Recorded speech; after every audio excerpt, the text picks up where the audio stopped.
spent my entire career as a strength coach working with professional football players. Over the last 15 years, I've trained hundreds of NFL, college, and high school athletes, and I've gotten to work with 7 Super Bowl winners and more than a dozen first-round draft picks. Today, I want to share how I train NFL athletes and help them continue to improve their physical abilities as they play in the NFL.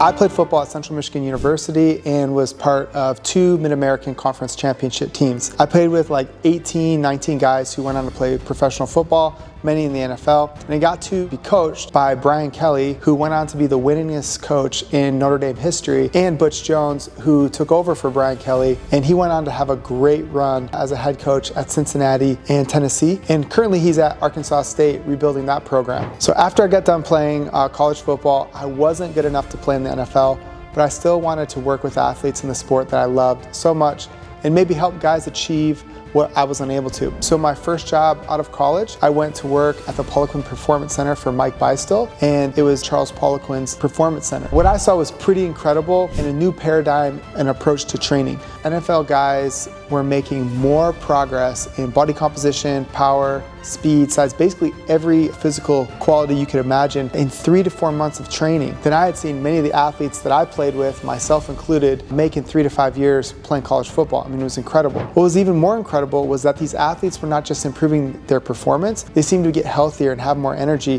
which had a compounding effect on their ability. Since then, I've been able to adapt and refine the process of improving elite performance. And this is exactly what we do at MECA. And this is how I train my athletes and what I teach my coaches to do. So concept number 1, you need to individualize the training process. I like to say that every NFL athlete has a superpower, but they also have a kryptonite. Their superpower is like why they're in the NFL. It's that physical ability or quality that they have is like top 1%. So for some, it might be their length and size. Great example is Eric Fisher, who's the first overall draft pick in the NFL in 2013. He's like 6'8" and 315 pounds. Not only was he big, but he could also move and bend super well. He could do a perfect squat with no deviation in his ankles and throughout the entire posterior chain. That is like rare. It's like 1 out of 50 that have the ability to do that, but it's basically unheard of for a guy with that size. Maybe you contrast that with another first overall draft pick. It was Matthew Stafford. He's going on his 17th plus year in the NFL, and he has incredible arm talent. So I actually got to play against Matthew when I was in college, my senior year. He was at Georgia, and we were at Central Michigan. We went to Georgia.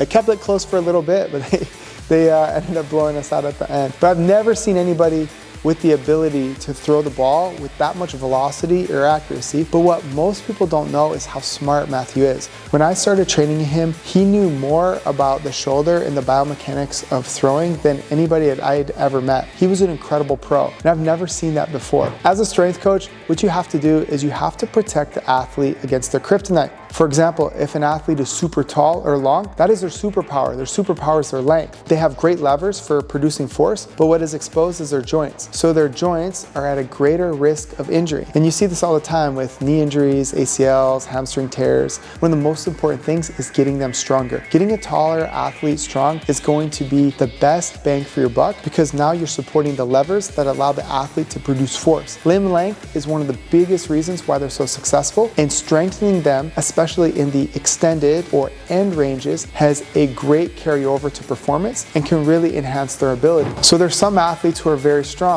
That might be their physical power or ability and why they're so successful in the NFL. A great example of somebody that I've trained is Haloti Ngata. He was a defensive tackle. Probably one of the strongest athletes I've ever trained in my life. With those athletes who are already strong, what I like to do is use Olympic lifting style training. What we work on is the whole off-season training cycle on getting these athletes who are very strong to convert their strength to power and teach the body to produce force more rapidly. So we use a method at MECA called isolate, integrate, accelerate, which means we start using isolation exercises or single limb exercises. This training or phase is called structural balance. Once we achieve certain strength numbers, we progress to compound exercises that integrate the body more holistically. For example, for the upper body, think about the one-arm dumbbell row as an isolation exercise, or like a bicep curl, versus a chin-up as an integration exercise. Or for the lower body, using a back extension and then progressing it to a deadlift, so that's integration, and then moving to improving the velocity with more acceleration, which would be like a power snatch or a clean, depending on how strong the athlete is, weaknesses, or discrepancies that the athlete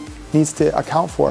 The second thing I look at with athletes is I try to find how I can best improve their speed. So speed is the name of the game in sports, but most people don't really know how to actually get faster. The thing about getting faster is that it's more related to the sport you play than most people would like to admit. This is why I'm not a big fan of general speed, agility, and quickness programs that are not geared toward a sport. Getting faster for football is much different than improving your 200-meter dash or your quickness in hockey. To improve speed, I look for 4 things, and 4 things in this order. Number 1 is flexibility. This plays a greater role than most people realize in improving speed. Flexibility will have the fastest returns on helping someone run faster. Number 2, I look at their structural balance assessment. For example, if an athlete presents with being weak at the knee joint, I know that they're losing speed at the top end due to an increased amortization time or ground contact time. So this is the time the foot spends on the ground when sprinting. If an athlete is weak at the hip joint, so that's their glutes, low back, upper hamstring, I know that we have a great potential to improve their ability to accelerate. If we can get those muscles stronger because they are a large force producer in acceleration. Number 3 is their body composition. Do they have enough muscle mass? What is their body fat percentage? Are they carrying too much body fat, and do they have enough muscle? If you have too much body fat,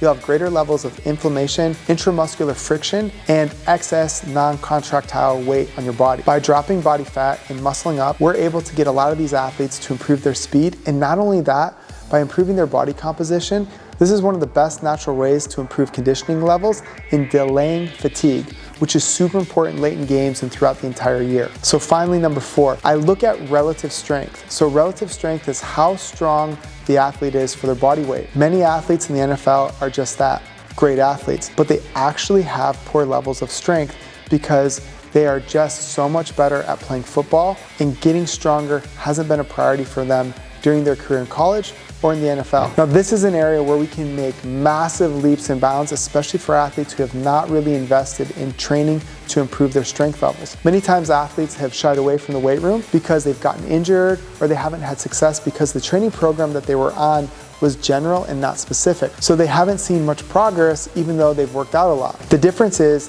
the individualization of the training process in creating perfect programs for these athletes to progress safely and quickly. Finally, it's hard to overstate the importance of a good diet and lifestyle for athletes. I'll talk about this in another video, but the thing that matters most is really doing the basics consistently. What are the basics? Number 1 is sleeping 9 to 10 hours per night in season. Number 2, eating breakfast every single day. Number 3, being adequately hydrated and drinking enough water and getting enough electrolytes to fuel your body for output for competition. So I hope this gives you an idea of how we train NFL athletes and what we do to help them improve and achieve success. Again, it really comes down to training the individual. Programs are great, but if you truly want to improve your ability, you need to put yourself in a situation where you're getting the right stimulus that is going to improve your abilities, and you need to have the opportunity to recover from them. It's what professional athletes do, and it's available to anyone who has the desire to improve and to be the best that they can be. If you have some questions, please feel free to comment and ask, and I would be happy to respond and hopefully provide more value.